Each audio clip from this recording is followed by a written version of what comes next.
Uzbekistan বনাম DR Congo ম্যাচে ultimately এই ম্যাচটা খুব গুরুত্বপূর্ণ হচ্ছে ডিআর কঙ্গোর জন্য। অন্যদিকে উজবেকিস্তানের জন্য জরুরি, কেননা এই ম্যাচে যদি ডিআর কঙ্গো জিতে তাহলে তাদের পয়েন্ট হয়ে যাবে 4। অন্যদিকে উজবেকিস্তান যদি জিতে সেক্ষেত্রে তাদের পয়েন্ট হয়ে যাবে 3। এখন 3 পয়েন্ট পাওয়ার পরেও আলটিমেটলি উজবেকিস্তানের প্রবলেমটা হবে কি, তারা যেহেতু পর্তুগালের সাথে 5টা গোল কনসিড করেছে, সো তারা অলরেডি -7-এ আছে।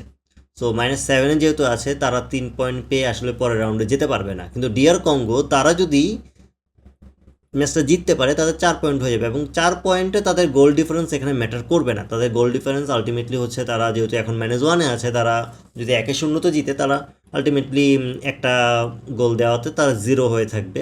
সো 4 পয়েন্ট থাকবে তাদের। সো 4 পয়েন্ট যারা পাবে তারাই আলটিমেটলি পরের রাউন্ডে চলে যাচ্ছে নাম্বার 3 দল যারা আছে তাদের মধ্যে। সো সেই জায়গা থেকে ডিআর কঙ্গোর জন্য এই ম্যাচটা খুব ইম্পর্টেন্ট। তারা যেটা করতে চাইবে, তারা ম্যাচটা জিততে চাইবে।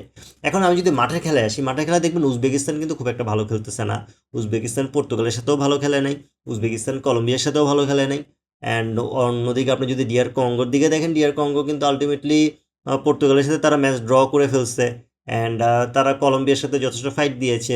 তো সেই জায়গা থেকে তারা আলটিমেটলি যেটা চাইবে, তারা পর্তুগালের সাথে যেভাবে খেলেছে তারা সেভাবেই খেলবে। তারা সেখান থেকে একটু হয়তো বা ফাস্টার খেলার চেষ্টা করবে, তারা শুরু থেকে অ্যাটাক করার চেষ্টা করবে। যেহেতু উজবেকিস্তানের ডিফেন্স এতটা ভালো না, সেই জায়গা থেকে তারা যেটা করবে, তারা হচ্ছে শুরুতেই অ্যাটাক করবে। অ্যান্ড তারা চাইবে একটা প্রপার অ্যাটাক করে ম্যাচের ফলাফল নিজেদের দিকে রাখতে, গোল স্কোর করতে। অ্যান্ড উজবেকিস্তানের ডিফেন্সের প্রবলেমটাই তারা চান্স নিতে চাইবে। তারা মিডফিল্ড থেকে চান্স ক্রিয়েট করে তারা গোল দিতে চাইবে। উজবেকিস্তান যেটা করবে, তারা হচ্ছে কাউন্টার অ্যাটাকে যাবে। তারা ফোকাস করবে হচ্ছে কাউন্টার অ্যাটাক থেকে গোল দেওয়ার। অ্যান্ড উজবেকিস্তানের আলটিমেটলি এই ম্যাচ থেকে খুব বেশি কিছু পাওয়ার নাই, কেননা তারা পয়েন্ট 3টা পেলেও যেহেতু তারা যেতে পারবে না। তাদের যেহেতু -7 আছে, হ্যাঁ যেতে পারবে যদি তারা আলটিমেটলি ডিআর কঙ্গোকে তারা বড় ব্যবধানে হারায়, লাইক 5টা গোল দিয়ে জিততে পারে অথবা 6টা গোল দিয়ে জিততে পারে। সেটা আসলে অনেকটাই ইম্পসিবলই বলতে হয়।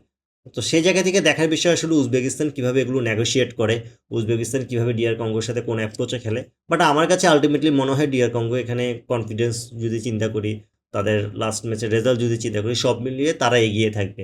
অ্যান্ড সবথেকে খুব ইম্পর্টেন্ট যে ব্যাপারটা, সেটা হচ্ছে ডিআর কঙ্গোর যেহেতু একটা চান্স আছে যে তারা জিতলে পরের রাউন্ডে চলে যাবে, তারা এটাতে ফুললি তাদের এফোর্ট দিয়েই খেলবে। তারা সেই চান্সটা অবশ্যই নিবে। অ্যান্ড তারা শুরু থেকে ওই অ্যাপ্রোচেই খেলবে। এখন যদি আমি প্রেডিকশানে চলে আসি, প্রেডিকশানে আমার কাছে মনে হয় এই ম্যাচে আলটিমেটলি ডিআর কঙ্গো জিতবে। তারা হয়তো বা এই ম্যাচটি 2-0 অথবা 3-1 জিতে নিতে পারে। আপনার মতে এই ম্যাচের প্রেডিকশন কী হতে পারে? অবশ্যই কমেন্ট করে জানাবেন। ভিডিওটি ভালো লাগলে লাইক, কমেন্ট, শেয়ার এবং সাবস্ক্রাইব করে পাশে থাকবেন। আল্লাহ হাফেজ।